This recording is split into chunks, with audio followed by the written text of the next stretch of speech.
ओम नमो भगवते वासुदेवाय। प्रिय भक्तों, आज हम बृहस्पति देव की कथा का श्रवण करेंगे।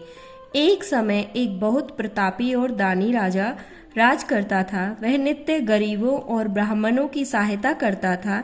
यह बात उसकी रानी को अच्छी नहीं लगती थी।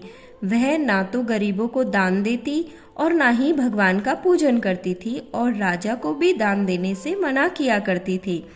एक दिन राजा शिकार खेलने वन को गए हुए थे। उसी समय बृहस्पति देव साधु के रूप में भिक्षा के लिए द्वार पर आए और भिक्षा मांगी। रानी ने भिक्षा देने से इनकार कर दिया और कहा, हे साधु महाराज, मैं तो इस दान पुण्य से तंग आ गई हूँ। मेरे पति सारा धन लुटाते रहते हैं। मेरी इच्छा है कि हमारा सारा धन नष्ट हो जाए। साधु ने कहा, देवी, तुम तो बड़ी विचित्र हो। धन वैभव तो सभी चाहते हैं। यदि तुम्हारे पास अधिक धन है तो भूखों को भोजन कराओ, प्यासों के लिए प्याऊ बनवाओ, धर्मशालाएं बनवाओ। जो निर्धन अपनी कुंवारी कन्याओं का विवाह नहीं करा सकते, उनका विवाह कराओ। ऐसे और कई काम हैं जिनको करने से तुम्हारे कुल का यश लोक परलोक में फैलेगा। परंतु रानी पर उपदेश का कोई प्रभाव न पड़ा। वो बोली, महाराज, आप मुझे कुछ ना समझाएं। मैं ऐसा धन नहीं चाहती जो हर जगह बांटती फिरूं। साधु ने उत्तर दिया, यदि तुम्हारी ऐसी इच्छा है तो तथास्तु। तुम ऐसा करना कि बृहस्पतिवार के दिन घर को गोबर से लीपना, अपने केशों को धोना, राजा को हजामत करवाने के लिए कहना, भट्टी चढ़ाकर कपड़े धोना। ऐसा करने से तुम्हारा सारा धन नष्ट हो जाएगा। यह कहकर साधु महाराज वहां से अंतर्ध्यान हो गए। साधु के अनुसार कई बातों को पूरा करते हुए केवल 3 बृहस्पतिवार ही बीते थे कि राजा रानी की समस्त धन संपत्ति नष्ट हो गई और वे भोजन के लिए भी दोनों समय तरसने लगे। एक दिन राजा ने रानी से कहा, हे रानी, तुम यहीं रहो, मैं दूसरे देश को जाता हूँ। क्योंकि यहाँ पर सभी लोग मुझे जानते हैं, इसलिए मैं कोई छोटा कार्य नहीं कर सकता। ऐसा कहकर राजा परदेश चला गया। वह जंगल से लकड़ी काट कर लाता और शहर में बेचता। इस तरह वह अपना जीवन व्यतीत करने लगा। एक बार जब रानी और दासी को 7 दिन तक बिना भोजन के रहना पड़ा, तो रानी ने अपनी दासी से कहा, हे दासी, पास के ही नगर में मेरी बहन रहती है। वह बड़ी धनवान है, तो उसके पास जा और कुछ ले आ, ताकि थोड़ी बहुत गुजर बसर हो जाए। दासी रानी की बहन के पास गई। उस दिन गुरुवार था और रानी की बहन उस समय बृहस्पतिवार व्रत की कथा सुन रही थी। दासी ने रानी की बहन को अपनी रानी का संदेश दिया, लेकिन रानी की बहन ने कोई उत्तर नहीं दिया।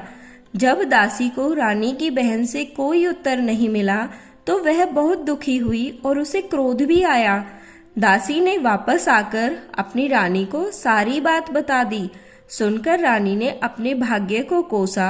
उधर रानी की बहन ने सोचा कि मेरी बहन की दासी आई थी, परंतु मैं उससे कुछ नहीं बोली तो वह बहुत दुखी हुई होगी। पूजन व कथा पूर्ण कर वह अपनी बहन के घर आई और कहने लगी, हे बहन, मैं बृहस्पतिवार का पूजन कर रही थी। तुम्हारी दासी मेरे घर आई थी, परंतु जब तक कथा होती है तब तक ना तो उठते हैं और ना ही बोलते हैं, इसलिए मैं नहीं बोली। कहो बहन, दासी क्यों आई थी? तब बहन बोली, बहन, तुमसे क्या छुपाऊं, हमारे घर में खाने तक को अनाज नहीं है। ऐसा कहते कहते रानी की आंखें भर आईं। उसने दासी समेत पिछले 7 दिनों से भूखे रहने की बात अपनी बहन को बताई। रानी की बहन बोली, सुनो बहन, भगवान बृहस्पति देव सबकी मनोकामना पूर्ण करते हैं। देखो, शायद तुम्हारे घर में भी अनाज रखा हो। पहले तो रानी को विश्वास नहीं हुआ, पर बहन के आग्रह करने पर उसने अपनी दासी को अंदर भेजा तो उसे सचमुच अनाज से भरा एक घड़ा मिला। यह देखकर दासी को बड़ी हैरानी हुई। दासी रानी से कहने लगी, हे रानी, जब हमें भोजन नहीं मिलता तो हम व्रत ही तो करते हैं, इसलिए क्यों ना इनसे व्रत विधि और कथा की विधि पूछ ली जाए, ताकि हम भी व्रत और कथा किया करेंगे। तब रानी ने अपनी बहन से बृहस्पतिवार के व्रत की पूरी विधि के बारे में पूछा।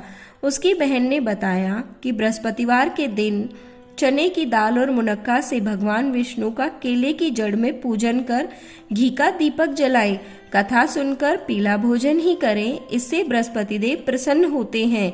इस तरह व्रत और पूजन विधि बताकर रानी की बहन अपने घर को लौट गई। 7 दिन बाद जब गुरुवार आया तो रानी और दासी ने व्रत रखा। दासी घुड़साल में जाकर चना और गुड़ ले आई, फिर उनसे केले की जड़ में भगवान विष्णु का पूजन किया। अब पीला भोजन कहाँ से आए, इस बात को लेकर दोनों बहुत चिंतित थे, क्योंकि उन्होंने सच्ची श्रद्धा से व्रत रखा था। इसलिए बृहस्पति देव प्रसन्न होकर एक साधारण व्यक्ति का रूप धारण कर 2 थालों में सुंदर पीला भोजन दासी को दे गए। दासी भोजन पाकर प्रसन्न हुई और फिर रानी के साथ मिलकर भोजन ग्रहण किया। उसके बाद वे हर गुरुवार को व्रत और पूजन करने लगी। बृहस्पति भगवान की कृपा से उनके पास फिर से बहुत धन संपदा हो गई, परंतु रानी फिर से पहले की तरह आलस्य दिखाने लगी। तब दासी बोली, देखो रानी, तुम पहले भी इसी प्रकार आलस्य किया करती थी। तुम्हें धन रखने में कष्ट होता था, इसलिए तुम्हारा सभी धन नष्ट हो गया। बड़ी मुसीबतों के बाद हमने यह धन पाया है, इसलिए तुम्हें दान पुण्य करना चाहिए, भूखे मनुष्यों को भोजन कराना चाहिए और धन को शुभ कार्यों में खर्च करना चाहिए। इससे तुम्हारे कुल का यश बढ़ेगा, स्वर्ग की प्राप्ति होगी और पितृ प्रसन्न होंगे। दासी की बात मानकर रानी अपना धन शुभ कार्यों में खर्च करने लगी, जिससे पूरे नगर में उसका यश फैलने लगा। एक दिन राजा दुखी होकर जंगल में एक पेड़ के नीचे बैठा था। वह अपनी दशा को याद करके व्याकुल होने लगा। बृहस्पतिवार का दिन था। यकायक उसने देखा कि वन में एक साधु चले आ रहे हैं। साधु आकर बोले, हे लकड़हारे, इस सुनसान जंगल में तू क्यों चिंता में बैठा है? लकड़हारे ने दोनों हाथ जोड़कर प्रणाम किया और उत्तर दिया, महात्मा जी, आप तो सब कुछ जानते हैं, मैं क्या कहूँ। यह कहकर वह राजा रोने लगा और साधु को अपनी आत्मकथा सुनाई। साधु ने कहा, तुम्हारी स्त्री ने बृहस्पति के दिन बृहस्पति भगवान का निरादर किया था, जिससे रुष्ट होकर उन्होंने तुम्हारी यह दशा कर दी है।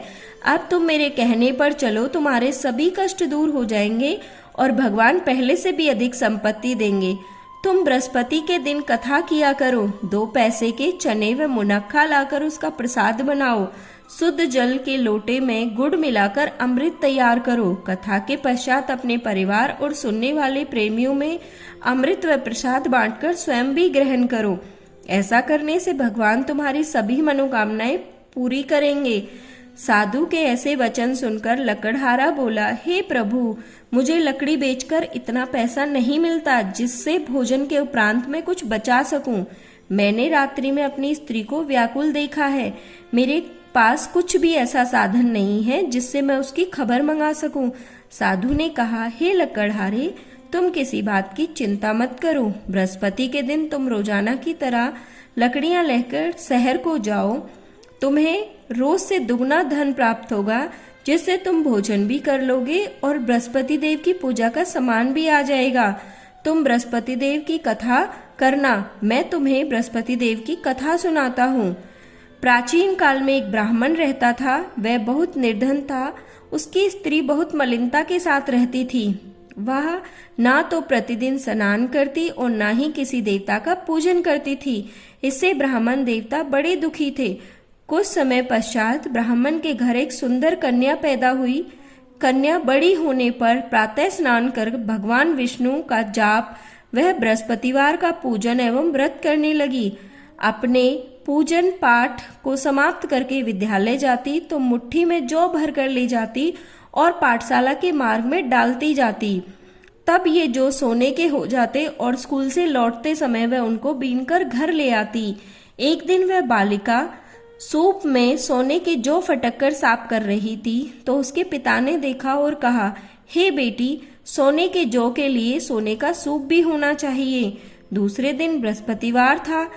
इस दिन कन्या ने व्रत रखा और बृहस्पति देव से प्रार्थना करके कहा, मैंने आपकी पूजा सच्चे मन से की है तो मेरे लिए सोने का सूप दे दो।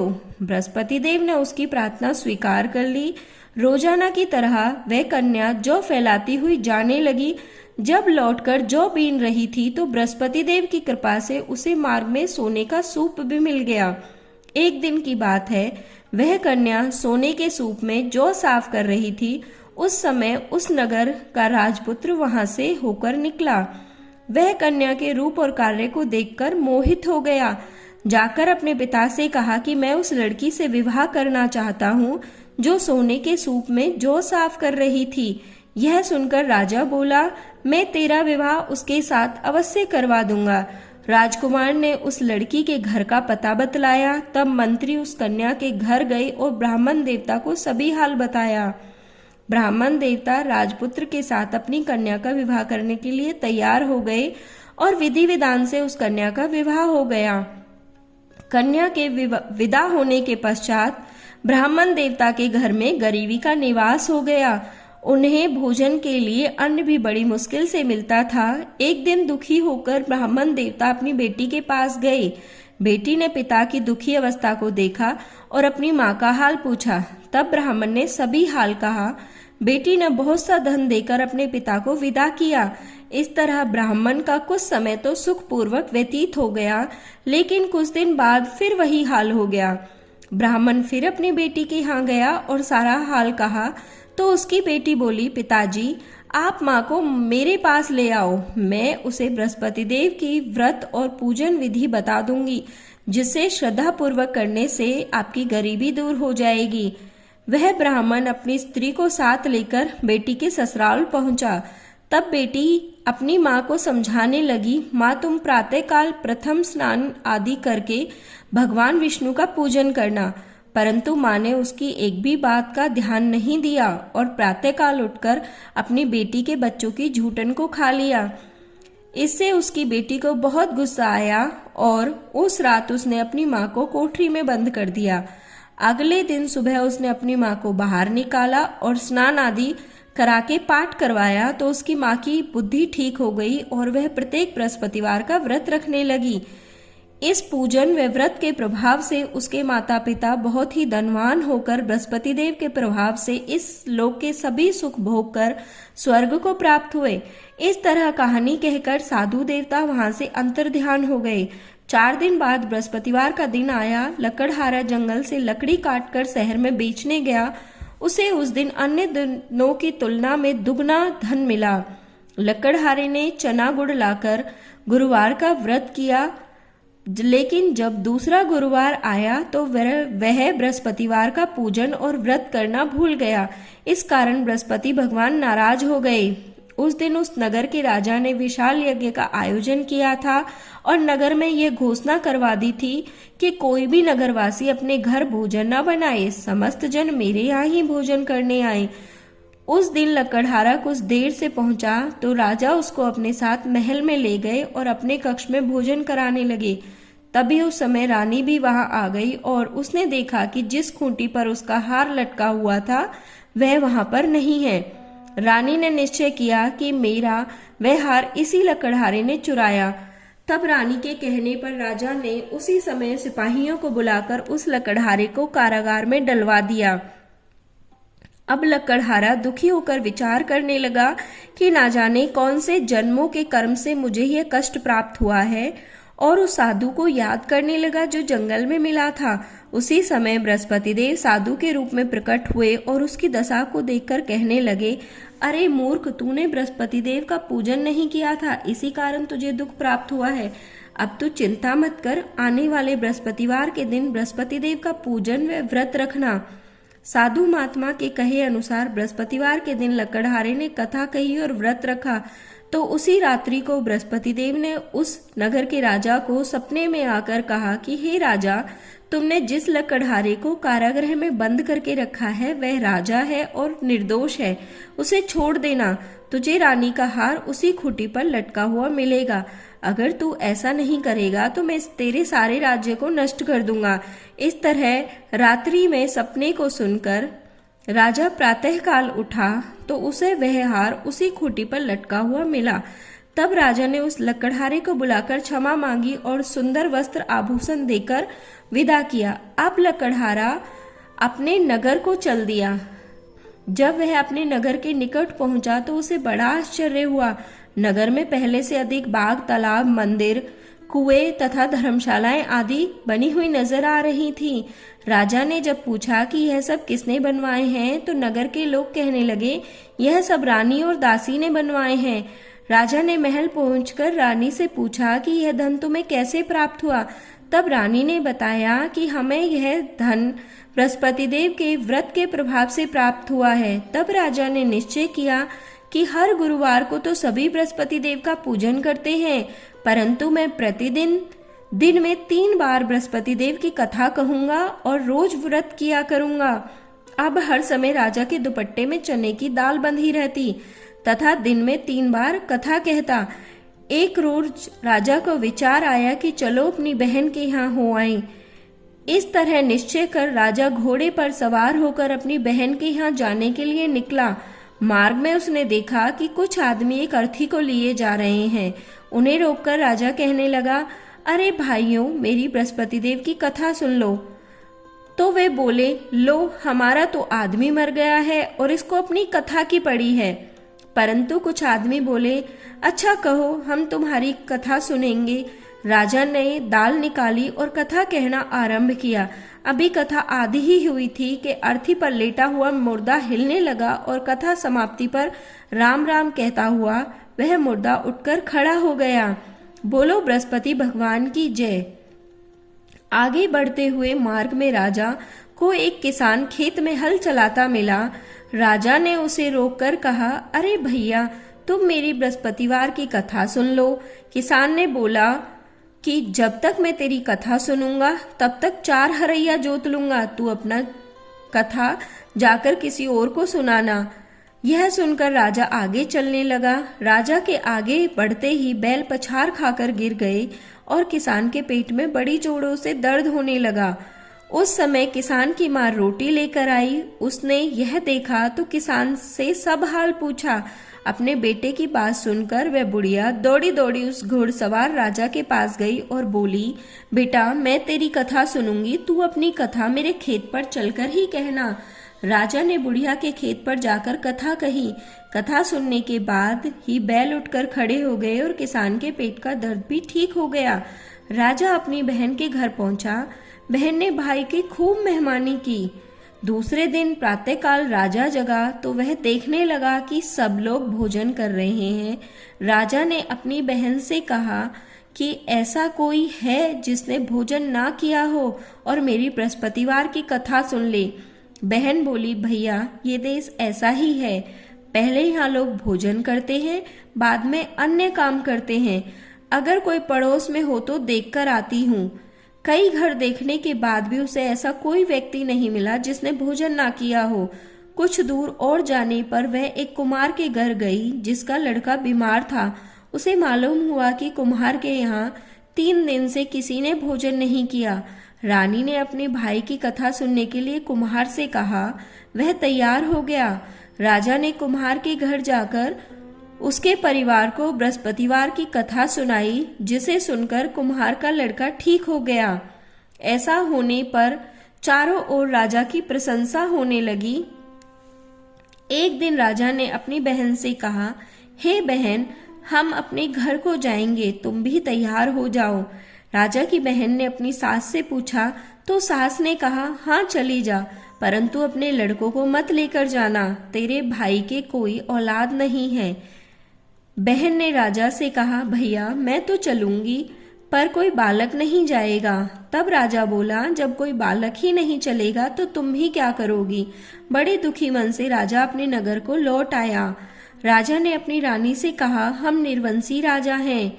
तब रानी बोली, हे प्रभु, बृहस्पति देव ने हमें सब कुछ दिया है तो वह हमें औलाद भी अवश्य देंगे। उसी समय बृहस्पति देव ने राजा को सपने में आकर कहा, हे राजा, उठ, सभी चिंताएं त्याग दे, तेरी रानी गर्भ से है। सपने में बृहस्पति देव की बात सुनकर राजा को बड़ी खुशी हुई। 9वें महीने में रानी के गर्भ से एक सुंदर पुत्र पैदा हुआ। सच्ची भावना से राजा और रानी ने उनकी कथा का गुणगान किया तो उनकी सभी इच्छाएं पूर्ण हुई। जो भी सच्ची श्रद्धा से बृहस्पतिवार का पूजन करता है, दूसरों को कथा पढ़कर सुनाता है या सुनता है, तो बृहस्पति देव उसकी सभी मनोकामनाएं पूर्ण करते हैं, सदैव उनकी रक्षा करते हैं। कथा सुनने के बाद प्रसाद बांटना चाहिए और स्वयं को भी ग्रहण करना चाहिए। हृदय से उसका मनन करते हुए जयकारा बोलना चाहिए। बोलो बृहस्पति देव की जय।